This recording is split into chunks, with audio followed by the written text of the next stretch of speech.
পুরোহিত গোপালের কাণ্ড কারখানা। গোপাল বর্ষার দিনে পড়ে পড়ে ঘুমোচ্ছিল। হঠাৎ করে স্বপ্নের মধ্যে বলতে থাকে, না না না না, আমি স্নান করব না, আমার গায়ে জল ঢালো না, ঢালো না, না না না না, বারবার করে বলতে আছে। অমনি গিন্নির ঘুম ভেঙে যায়। গিন্নি বলে, এ কি গো, তোমার গায়ে কে জল ঢালছে? তুমি এইটু শুয়ে শুয়ে কি বলছো? বলে, দেখো, তাকিয়ে দেখো, তোমার গায়ে কেউ জল ঢালছে না, ওদিকে দেখো কেমন বৃষ্টির জল চাল ফুটো হয়ে ঘরে ঢুকছে। বলে, হে তাই তো গিন্নি, এই কি অবস্থা, বাড়ি ফুটো হয়ে তো জল ঢুকছে।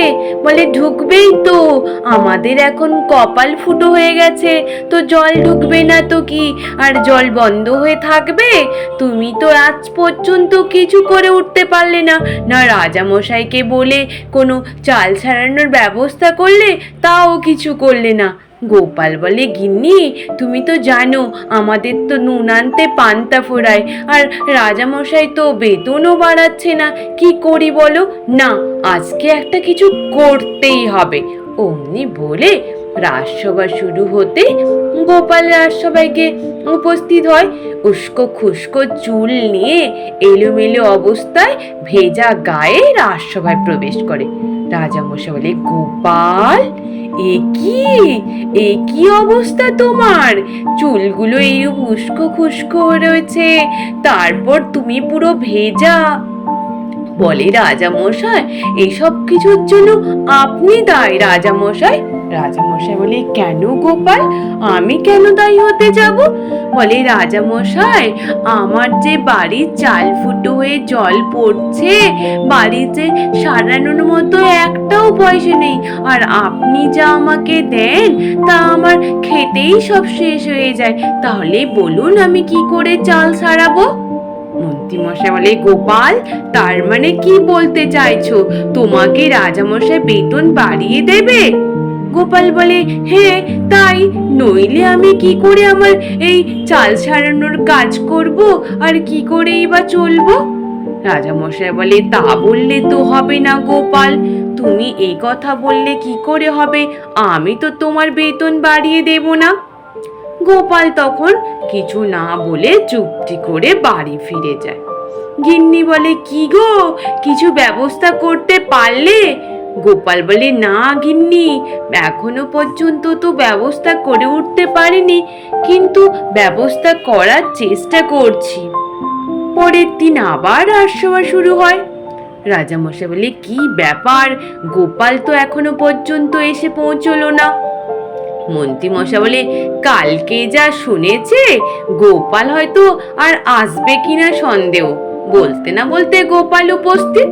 গোপাল বলে, রাজামশাই আমি না এলে হবে কি করে, কিন্তু আমি শেষবারের মতো আপনাকে জিজ্ঞেস করছি রাজামশাই, আমার কি বেতনটা বাড়াবেন না বাড়াবেন না?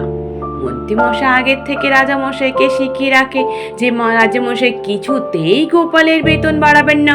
রাজামশাই বলে, না গোপাল, এইটা তো কখনোই সম্ভব নয়, আমি কিছুতেই তোমার বেতন বাড়াতে পারবো না। গোপাল বলে, বেশ রাজামশাই, যখন আপনি বেতন বাড়াবেন না, আমাকে তাহলে এই চাকরি ছাড়তেই হবে। রাজামশাই বলে, সে তোমার ইচ্ছে, তুমি ছাড়লে ছাড়বে। গোপাল বলে, বেশ রাজামশাই, আমি তাহলে দেখুন কেমন করে বিদেশ থেকে অর্থ উপার্জন করে আনতে পারি। অমনি বলে গোপাল চলে যায়। বাড়ি ফিরে গিয়ে পুটলা পুটলি বাঁধতে থাকে। গোপালের গিন্নি বলে, এ কি গো, তুমি এইরূপ করে পুটলা পুটলি বেঁধে কি করতে চাইছো? বলে, গিন্নি আমি এখন 1 বছরের জন্য বিদেশ যাত্রা করব, বুঝলে, তুমি একটু বাড়িতে থেকো কষ্ট করে, তারপর দেখো কত অর্থ উপার্জন করে নিয়ে আসি। রাজামশাই ওই বেতন বাড়ানোর কথা বলতে ওই আমার চাকরিটা গেছে। বলে, যাবেই তো, যাবে না? তোমার মতো লোক ওই কি করলে আজ পর্যন্ত রাজামশাইয়ের কাছে থেকে বলো?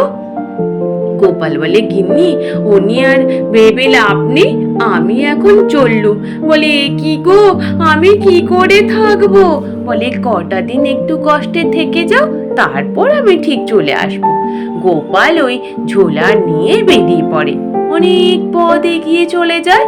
বিদেশের পথে যেতেই অনেকটা রাস্তা হাঁটার পরে অন্ধকারও নেমে আসে। বলে, বহু দূর তো হেঁটে এলাম, কিন্তু এখানটায় তো কোনো ঘর বাড়িও দেখতে পাচ্ছি না, কিন্তু দূরে একটা মন্দির দেখতে পাচ্ছি, যাই দেখি ওখানটায় যদি ফল মূল কিছু আহার পেতে পারি।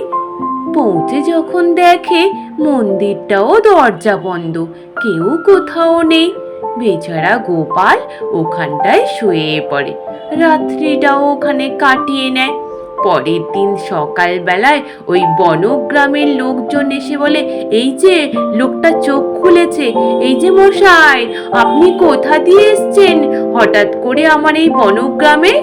বলে, আসলে আমি এসছিলাম এই গ্রামগুলো একটু ঘুরে দেখবো বলে।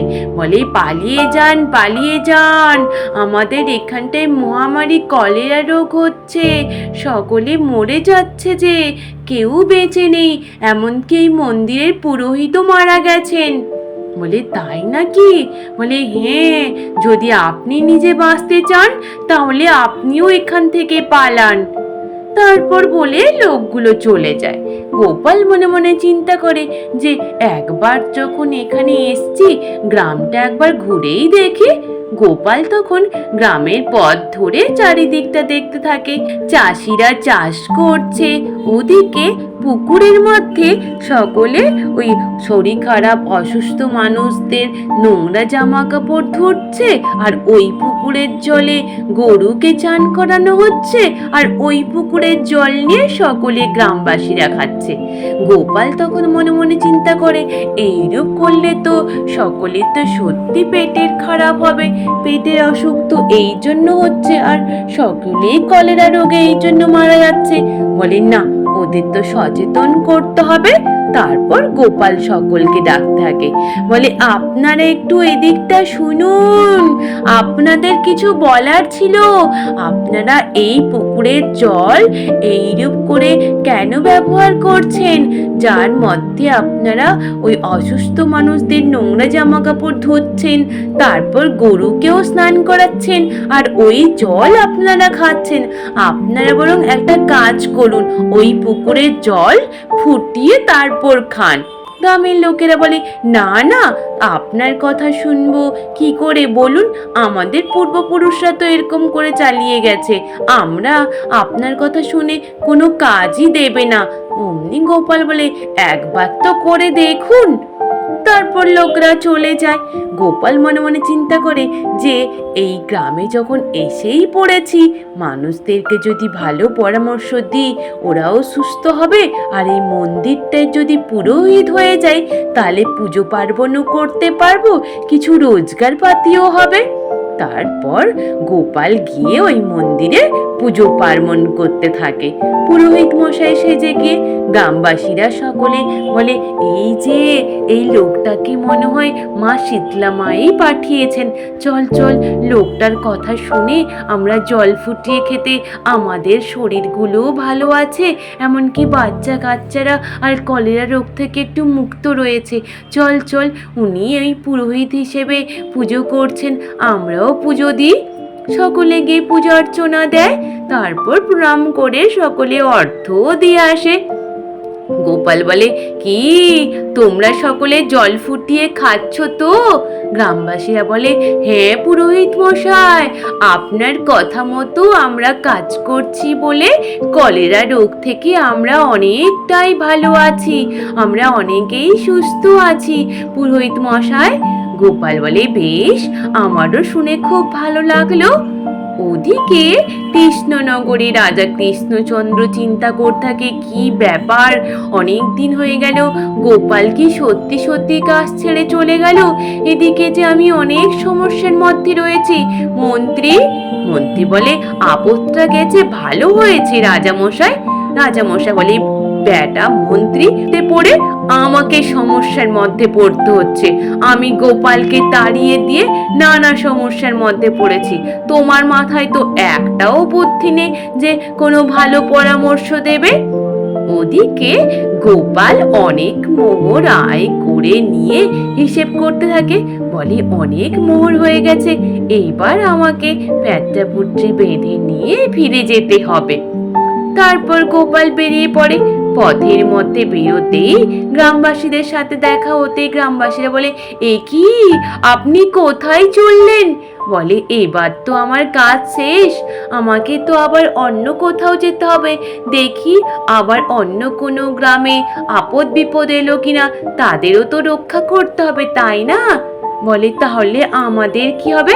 বলে, তোমরা তো কলেরা মুক্ত হয়ে গেছো, তোমরা এখন সুস্থ, জল ফুটিয়ে খাও, তাহলেই তোমাদের আর কোনো সমস্যা থাকবে না।